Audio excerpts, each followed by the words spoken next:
ప్రభుత్వ ఉద్యోగులకు తెలంగాణ రాష్ట్ర ప్రభుత్వ ఉద్యోగులందరికీ ఈవీ వాహనాలు కొంటే ఒక 20% ఎగ్జంప్షన్. ఎందుకంటే మేము వాళ్ళ సేల్స్ గణనీయంగా ఇంప్రూవ్ అయింది. వాళ్ళు గతంలో చెప్పినట్టుగా 0.03% నుంచి ఇలా నియర్ బై 0.2% దాకా కూడా ఈవీ వెహికల్ సేల్స్ గణనీయంగా పెరుగుతున్నటువంటి పరిస్థితి. కాబట్టి ఆ యొక్క వాహనాల కొనుగోలుకు సంబంధించి ప్రభుత్వ ఉద్యోగులకు ప్రత్యేకించి కొంత ప్రోత్సహించాలనే ఆలోచనతో 20% వారికి అవకాశం ఒక బెనిఫిట్ చేసే విధంగా ఇవ్వమని కంపెనీస్ అందరినీ కూడా కోరడం జరిగింది.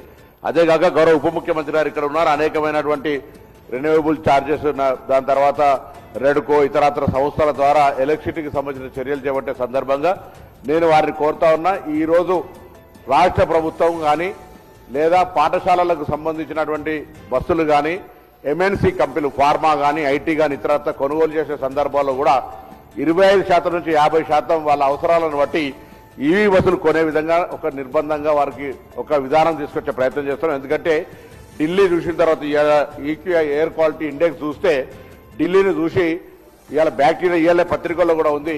అక్కడ ఉండబడేటువంటి ఎయిర్ క్వాలిటీ ఇండెక్స్ తోటి బ్యాక్టీరియా కూడా ఉండి అక్కడ ఆరోగ్యాలు దెబ్బతింటా ఉన్నాయి.